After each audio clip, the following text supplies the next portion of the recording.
We talk about the arms race, you know, big bombs and big things that could kill people. And they're very dangerous, and we don't ever want those out there. But you know, the majority of people in the world are killed from small arms fire. In the last 2 decades, the DEA has definitely witnessed a large-scale convergence of weapons trafficking and terrorism. At least 60 people are confirmed dead in what is clearly a Paris terror attack, gunfire, AK-47s in multiple parts of the French capital. An arms dealer doesn't care who he sold the weapons to or what they were going to use them for, as long as they were able to make him a profit. When you're providing weapons to terrorist organizations, there's nothing worse than that. The people doing it are horrible people. And if we don't do something about it, we could lose thousands and thousands of lives. But to try to lock up an international arms trafficker, you know, you're dancing with the devil.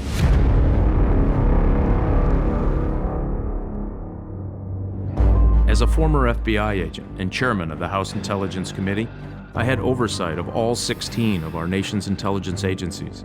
My name is Mike Rogers. I had access to classified information gathered by our operatives, people who risked everything for the United States and our families. You don't know their faces or their names. You don't know the real stories from the people who lived the fear and the pressure until now.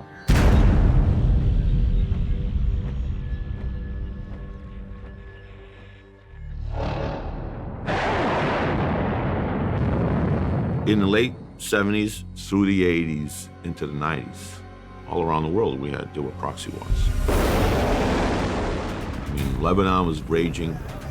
There were conflicts throughout Africa. The Iran-Iraq war, the breakup of Yugoslavia, the breakup of Czechoslovakia. Those all occurred because someone was willing to sell them weapons. They created havoc. Millions of people were killed.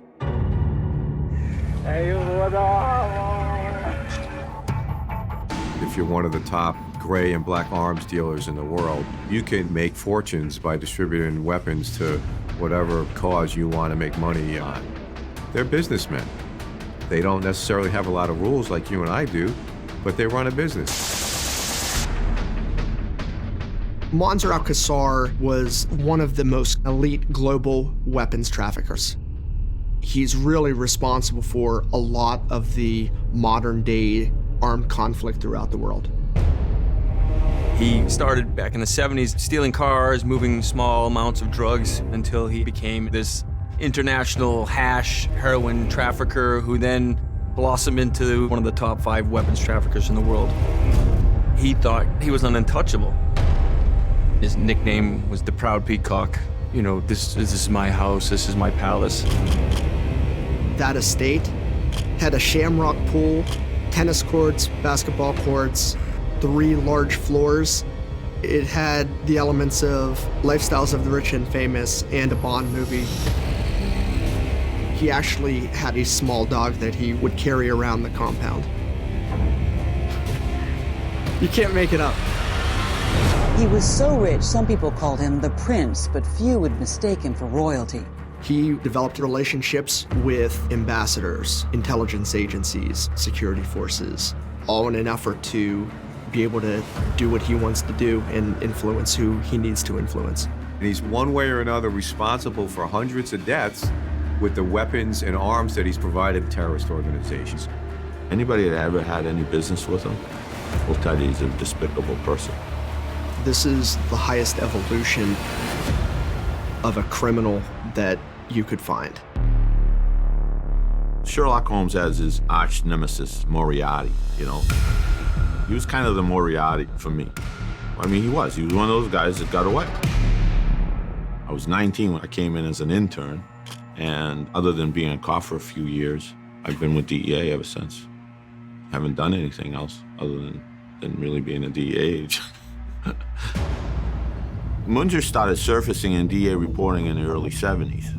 But what happened was, in the early 80s, when I was a young agent in New York, running around New York, we started realizing we had a major problem in the United States, the drug trade.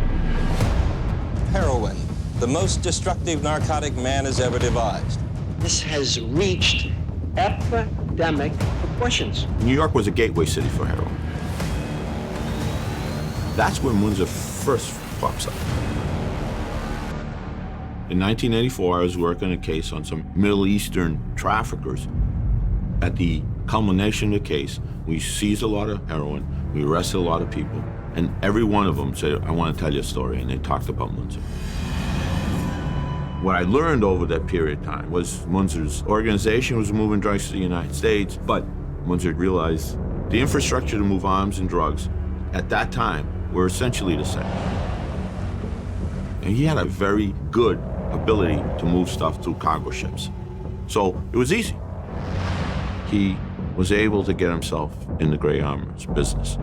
He could provide arms, especially small arms, to Africa. He provided weapons to Somalia. Lieutenant Colonel Oliver North devised a scheme to finance the Contras by overcharging Iran for the weapons.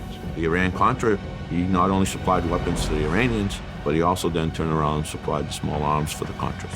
The Iran-Iraq war, he provided weapons to both sides. October 1985. Monzer al-Kassar, he had aligned himself with the Palestinian dissident groups.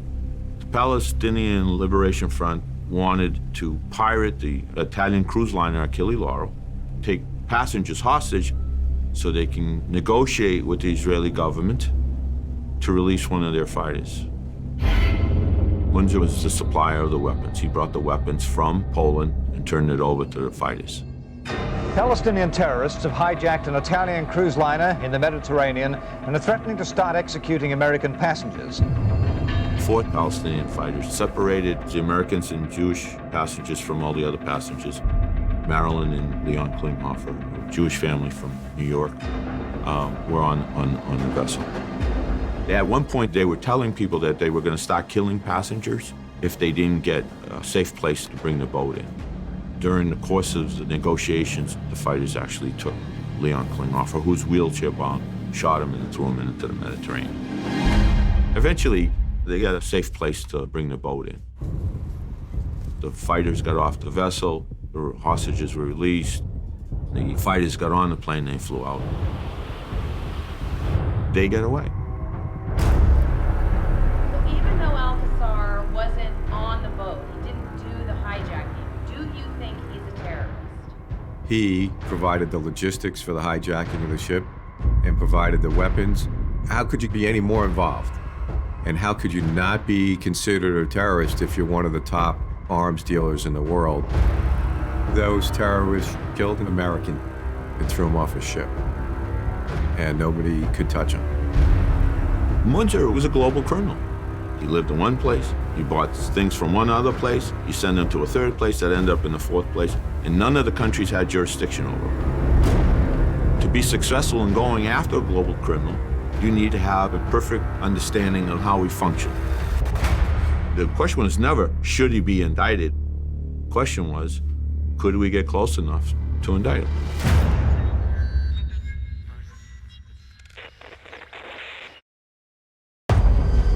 After the pirating of the Achille Lauro, Monzer al-Kassar kept on surfacing.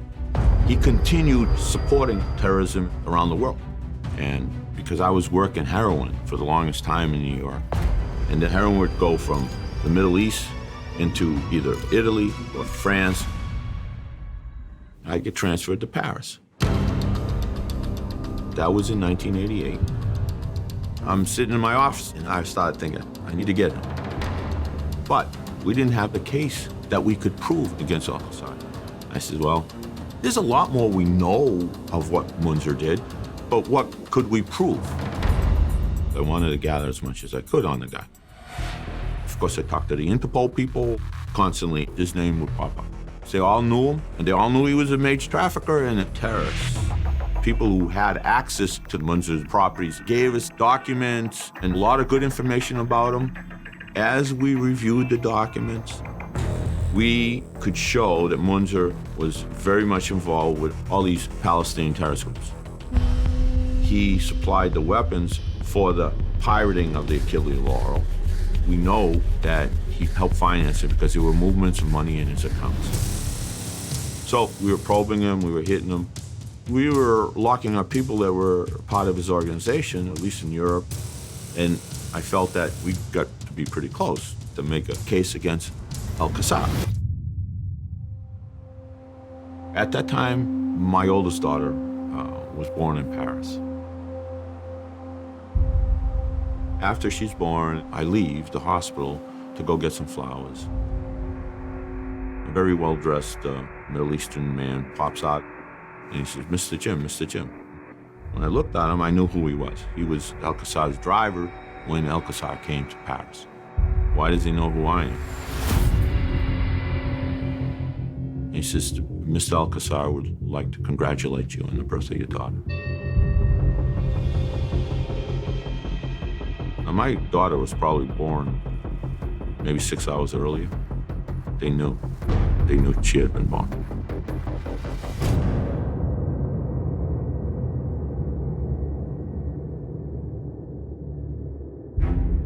In the 80s, his organization was moving drugs to the United States. But then his arms business took off. He was living in Marbella, Spain. He made lots of money. This guy's walking around in his palatial estate. He made his living off the ills of other people. I mean, he created so much havoc. You know, someone had to do something about it. And so the Spanish arrested al-Kassar for the pirating of the Achilles law. Because of me having gone through a long period of time and working this investigation, they asked me to testify in trial in Madrid. I sat 2 people away from him. Literally, I could reach out and touch him. Several members of his organization that were going to testify, 2 of them were killed. One of them, his kids were kidnapped.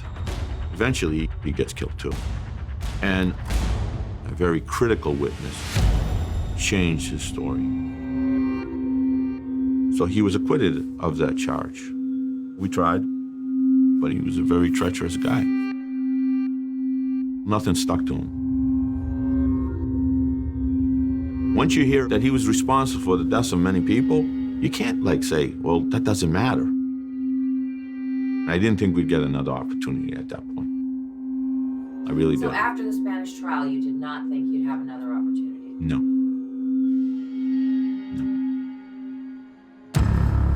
Part of the problem was U.S. laws stated that people who would operate between international boundaries, like Monzer al-Kassar, were unable to be prosecuted.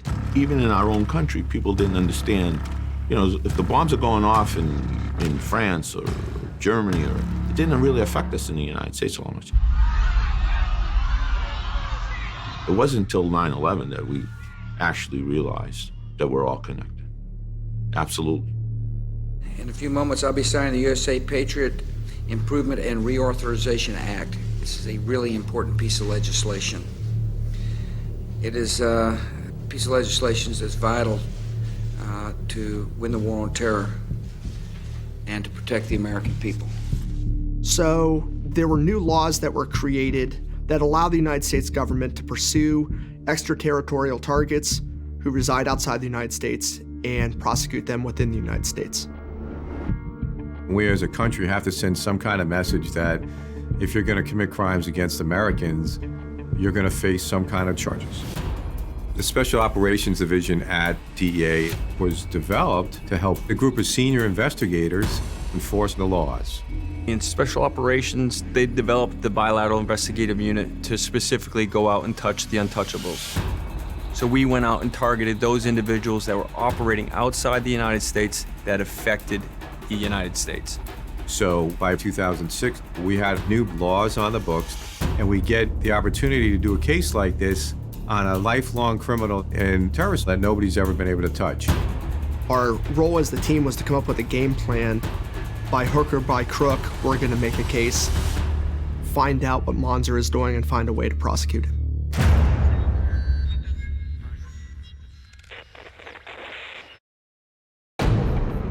Our role as the team was to come up with a game plan. By hook or by crook, we're going to make a case, find out what Monzer is doing, and find a way to prosecute him. I think the first challenge with a terrorist is how do we get close? The DEA would work with our local counterparts and develop sources of information. And working with sources was a very large part of DEA success worldwide. And you can't really make a good case if you don't have a good source. And in this particular case, we're talking about a terrorist in another country with associates all over the world. He definitely was cautious on who would get close and who he would talk to. So how do we find a source that can get to this inner circle? Jim had a relationship with a high-level source that had been utilized by the DEA for approximately 20 years. His name was Samir. In New York, in the early 1980s, Jim arrested Samir for narcotics trafficking. We arrested him, and I knew he was pretty important. He was Palestinian by birth, well-educated, well-read, multilingual, phenomenally bright. I knew he would be useful because he understood the global criminal networks. As a source, he had the capabilities of following through. I first met Samir in '84, early '85. Back in them days, we could pull a prisoner out to interview them, but he never said anything, and I used to eat my lunch in front of him. I used to buy the kebab sandwiches and stuff right before I walked in there so that you could smell the food, you know. I'd always brought enough for two. I said, would you like some? He wouldn't say anything, he just said to him. After several of these things, he finally said to me, what do you want from me? I told him, I want you to cooperate. We need information on traffickers. So that's when I first started working with him. And then over the years, we just, we worked on a lot of different projects together. We were looking to develop a weakness within Monzer's organization. Samir's job was to broker a meeting with Monzer, but there were a number of steps that had to happen first. If Monzer's the hub of the wheel, the spokes are close associates that Monzer had developed in his criminal activities. One of those spokes was in Beirut, Lebanon. Tariq al-Ghazi had a long history of arms trafficking in Poland with Monzer al-Kassar. Samir needed to penetrate his inner circle by establishing a relationship with Tariq al-Ghazi and eventually set up a meeting with Monzer al-Kassar. At this point, I've been working with Samir for a lot of years. I said, do you understand, if you decide to do this, that your life will change forever? It'll never be the same again. He said, I'll do it. I said, no. I made him sleep on it. Go, come back tomorrow, let's talk tomorrow. Kassar would not take it lightly, and we're not in the business of getting anybody hurt.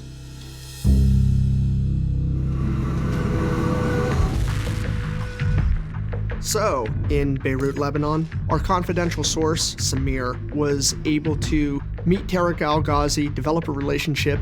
Over the course of approximately 1 year, he was able to gain al-Ghazi's trust, and eventually Samir asked the million-dollar question, which is, can you get a weapons deal with Monzer al-Kassar for me? Criminals are always cautious because the DEA has built a large human intelligence network. So it was extremely hard to set up a meeting with Monzer al-Kassar, but eventually he was successful in being able to do that. But Samir came to us in July of 2006 and stated that Monzer had requested that an end-user certificate be provided before he would meet with us. We knew that it could potentially be a problem. In the arms trafficking world, in order to make a weapons transaction legitimate, it starts with an end-user certificate. An end-user certificate is a document produced by a country or military or police force that states that the items listed on the certificate are for their sole use and that these goods would not be resold to a third party. Monzer could show this certificate and say, I was acting in good faith in conducting this transaction. We came up with a few countries that would be likely candidates who could produce an end-user certificate for us. Our office in Managua had a great working relationship with the Nicaraguan officials. So I went down to Nicaragua in July of 2006. Our DEA office there set up a meeting for me to meet with the generals. It was an older building. It didn't even have electricity. We met in a dark, candlelit room. A bunch of generals were seated around a large table, and all I could make out was brief outlines of faces through the cigar smoke. I went over what we were looking for, what weapons we were looking to put on the end user certificate: sniper rifles, RPG-7 grenade launchers, surface-to-air missiles, and asked for their assistance.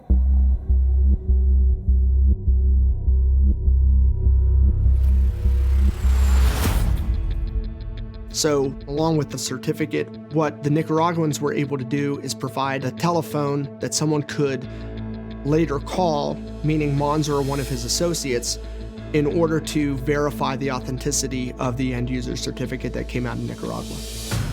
Once Monzer received the end user certificate from Tariq, he agreed to a meeting in Beirut, Lebanon in December of 2006. The DEA had been investigating Monzer al-Kassar since its inception in the 1970s.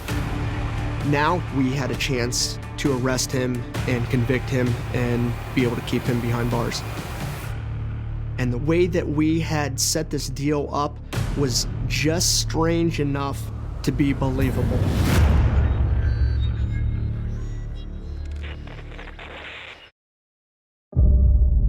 Monzer agreed to a meeting with Tariq and Samir in Beirut, Lebanon in December of 2006. And the way that we had set this deal up was just strange enough to be believable.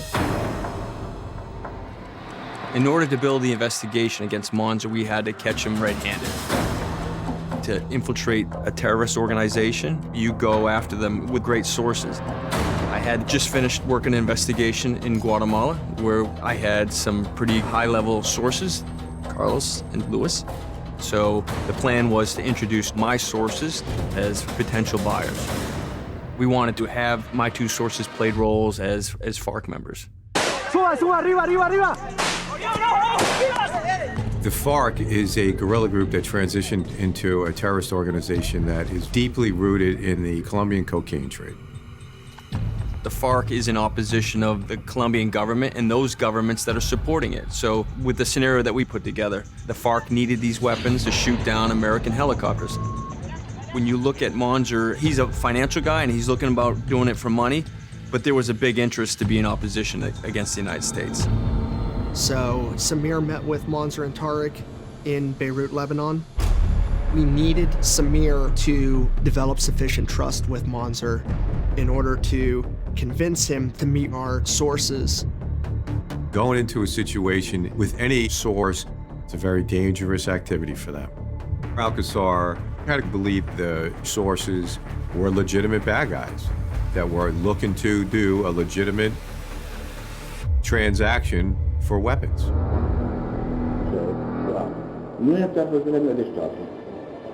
بعرف منيح لأنه بعرف عن طريق واحد صاحب. من قديش يعني؟ خي سمير بس لحتى شوي باك جراوند تبعه. جاي عن طريق طارق ما بيعرفوه. In any first meeting that takes place between bad guy and bad guy, there's always a testing. It's to know how knowledgeable the person is about what they're doing, whether it's to find out, are they working for the government? Or two, do they really know what they're doing and how can I get one over on them? لو مستاهلوش من بجيش أنا بقى. أنا مستعد لله شو بدك أنا جاهز. Once Samir had established his credentials with Monzer in Beirut, Monzer invited Luis and Carlos to his residence in Marbella, Spain. بس قبل ما يجي ببعث لي صورة جوازه لا أشوف في عليه شيء والله إذا مطلوب عليه محاكمة عليه كذا عليه كذا ما أعتقد. The dicey part came is when he actually took copies of their passports, right? They have to use their real identity. I mean, we couldn't afford them to come into Spain with fraudulent documents and get arrested. That adds to the layer of terror in my book, that they're going there with their real identity. They're naked. Yeah, yeah. Monzer al-Kassar wanted money. You know, it's all about business. We knew we had to have money that we could wire transfer to him to show him that the informants were legitimate bad guys. Monzer stood to make $10 to $20 million based off of the amounts of weapons that we were talking about. So we needed 100,000 euros as a down payment for the weapons.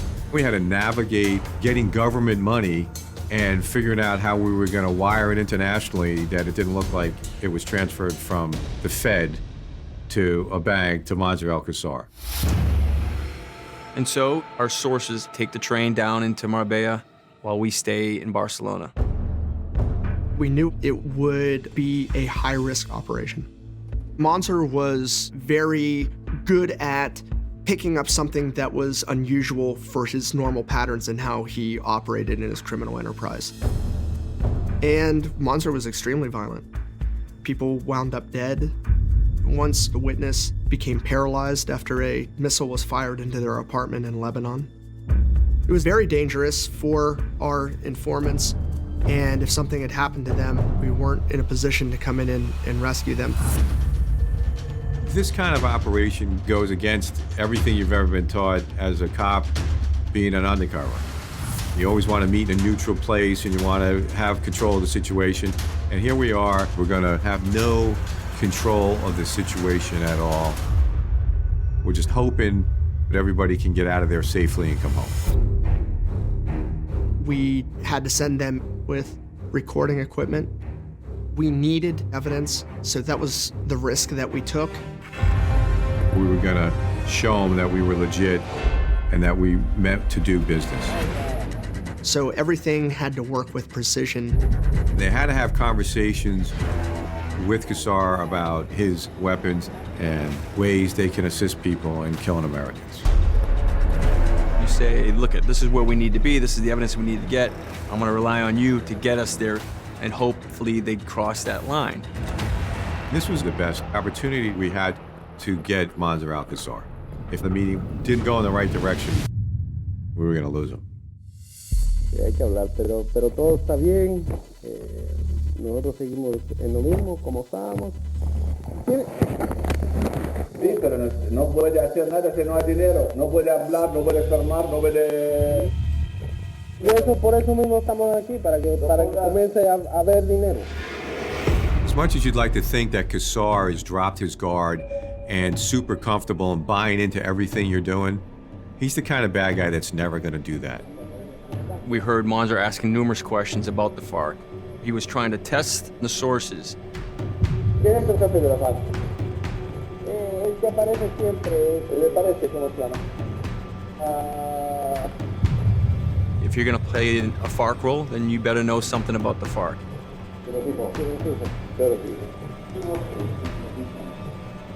No. It is a chess game. It's a game of cat and mouse.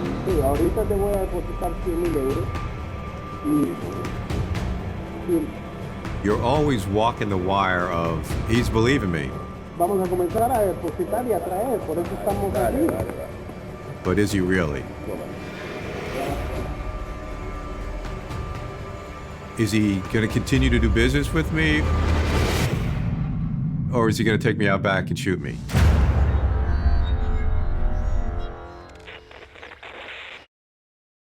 Our confidential sources were at Monzer's house in Marbella, Spain, acquiring evidence recorded via concealed devices that were carried by Luis and Carlos. At the same time, we were in Barcelona waiting for any feedback that we could get. There was not going to be any communication from Monzer's house until they got back. But it's a game of cat and mouse. Monzer al-Kassar is extremely dangerous. He's both acted as a terrorist and supported terrorist organizations throughout the world. Vamos a comenzar a depositar y a traer, por eso estamos aquí. You're always walking the wire of, is he going to continue to do business with me, or is he going to take me out back and shoot me? Muy bueno. Dime todo el programa. The sources went in the house knowing that they had to collect evidence. And they had to have conversations with Kassar about specific weapons, what the weapons would be used for, what kind of weapons. So, you can build a case. So we wanted to put a package together that would be enticing to Monzer, but also help build a case against him. AK-47s, sniper rifles, RPGs, and surface-to-air missiles. And surface-to-air missile charges are a minimum mandatory of 20 years. This is the evidence we need to get. And that's not outside the realm of believability for the FARC needing surface-to-air missiles because the U.S. had helicopters down there eradicating fields. But also, we needed to have them discuss how the missiles could be used to shoot down American helicopters in Colombia and kill Americans. Los TG-7, esos para los helicópteros nuevos no sirven. Es que los americanos llevaron ahora a Colombia los zapatos.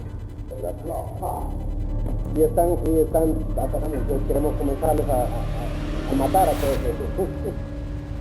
Hay que darles duro. Matar a todos los americanos. Sirve para todo los helicópteros. Monzer knew exactly what was going on, the quantity of the weapons, what type of weapons there were, and what they were going to be used for.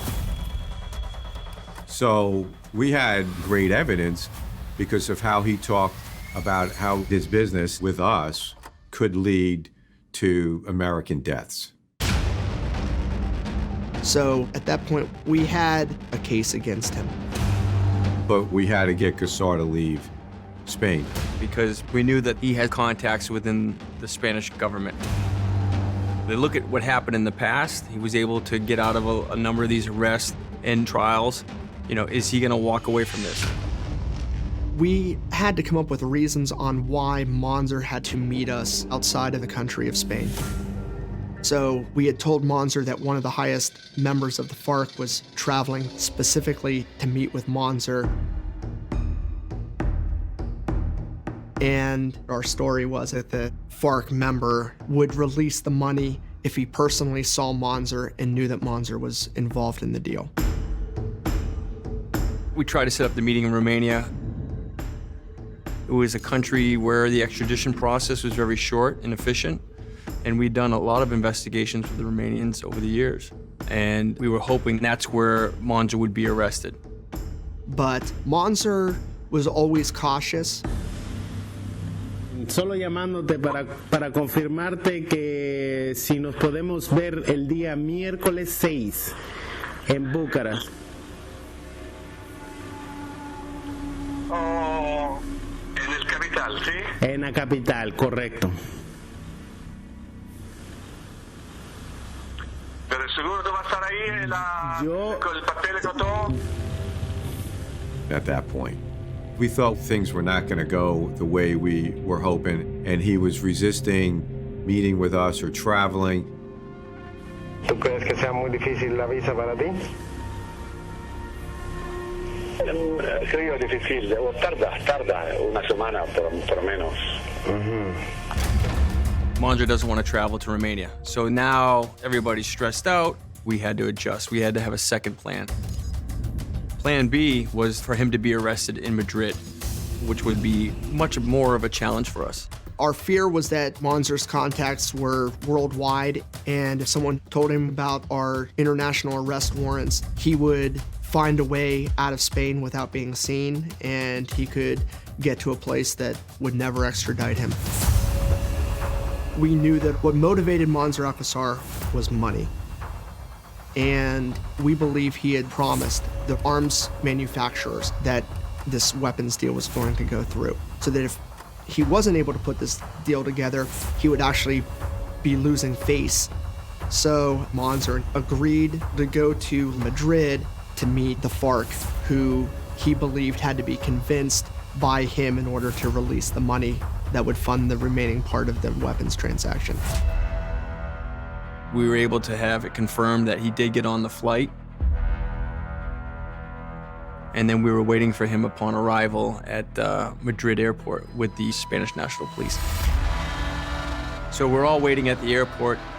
Everything was set up. The Spanish National Police were supposed to observe him getting off the gate. We were watching Monzer walk into the baggage claim area.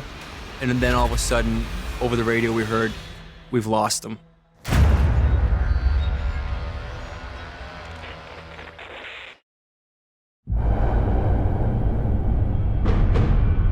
So we're all waiting at the airport. We were watching Monzer getting off the gate. Then all of a sudden, over the radio, we heard, "We've lost him." And we thought that he had caught on to us and that he had escaped out the side door. And then everybody got into a panic mode, running around nervous about where is he? And even the DEA agents were running around in the baggage claim area trying to locate him. John and I were going from point A to point B, and then all of a sudden, here comes Monzer. He walked out of the bathroom. Once he arrived in baggage claim, the fugitive squad of the Spanish National Police put him under arrest. I'm here today to announce the arrest of international arms dealer Monzer al-Kassar on charges of terrorism and arms trafficking. Yesterday's arrest marked the culmination of a long-term DEA undercover investigation that spanned the globe and finally brought one of the world's most prolific arms traffickers to justice. It was awesome that we arrested Kassar. So great feeling to know that now he's in jail based on our international arrest warrant and held in Spain. He knew that he had no control in the United States. He couldn't buy his way out. He couldn't maneuver his way out. And that was his last straw, was to fight it in Spain. He had a lot of contacts in government. He was trying to bribe people, supposedly. He was threatening people. Quite honestly, I was not 100% sure we would be able to get him out of Spain. He was fighting the extradition. That was the only leg that he had to stand on. So he was going to take every option, make every move that he could to get out of the process. It was a little over a year before the extradition was granted. There's a formal procedure to turn over a person that's been extradited, right? You know, Interpol, Spain had to turn them over. There's documents you have to sign. So that morning, we're told, be at the airport at this point. We didn't know what was going to happen. We said maybe they'll change their mind, what, you know? But then all of a sudden we hear the helicopters coming. They brought him by helicopter. The helicopter lands. He thought he was being moved to another prison. And he gets off the copter. And he's shackled, and he starts coming over, and he sees us all lined up with our DEA jackets. You know what I mean? And he got a little emotional. His lips started quivering, and then he started saying, "Viva Spain," or whatever. At that point, the Spanish take off their shackles. So we shackle him and bring him onto the plane. It probably took us less than 10 minutes to be up and out, you know, because we want to get out of there. When we got on the plane, we all had our music that we intended on listening to. We were doing our own thing and watching TV. He couldn't help but want to talk to us. Monzer's personality is that he can't be ignored. So he's talking, he's kind of blaming Jim Soiles for everything, you know. Isn't that you? That's me. He hadn't seen me in years. He was saying, I lied, I did this, I'm a terrible person, I don't know, all the crazy, I wasn't paying attention to any of it. I was sitting up front. I think Monzer realized that his time was up, but he never changed his colors because he was still that little proud peacock, you know, when he was on the plane. Like, he was the guy that was in control, despite he had shackles on. So at one point, I get up, I gotta go to the bathroom. He's ranting and raving, and Wim Brown, being the jokester that he is, he says, "Why didn't you tell Jim Soiles that? He's right here." And he looks up at me, and I take off my glasses. He got visibly, you. I thought he was gonna have a heart attack. I said, "Hey, easy, Monzer. Relax. It's a long flight. Just take it easy. Shut up and watch the movie." It was the end of a long road, but at that time, we still knew that we had to successfully prosecute him in a U.S. court. Of course, we still gotta try him. Everything we've done is gonna play out in court. Ultimately, he was charged with material support to a terrorist organization, trying to acquire surface-to-air missiles, and trying to kill citizens of the United States. We went to trial in the fall of 2008, and a large part of our case was us combating his defense so that we could show what his true intent was. If his defense was he knew it wasn't a legitimate deal, why would he have ever gone through with it in the first place? Ultimately, he was found guilty on all charges. Monzer was convicted and eventually sentenced to 30 years in federal prison. After the trial, I'll tell you, that was relief, knowing that they got convicted on all the charges. You know why I was happy? Because it's important for closure for a lot of different people. He had created harm all over the place. The Klinghoffer daughters were sitting there when he got convicted. I mean, it was important to them. It sends a clear message that you can run but you can't hide. This terrorist is finally going to be put away for 30 years, and he won't be able to plan and plot any more murders. I mean, the biggest part was the relief, because we had spent a lot of time, a lot of resources, and it was good knowing that we did it. Just good knowing that we did it, that we finished it. This wasn't just, another drug deal. This was taking a huge weapons trafficker off the playing field. This was getting Monzer al-Kassar. It was to stop evil from spreading, I think.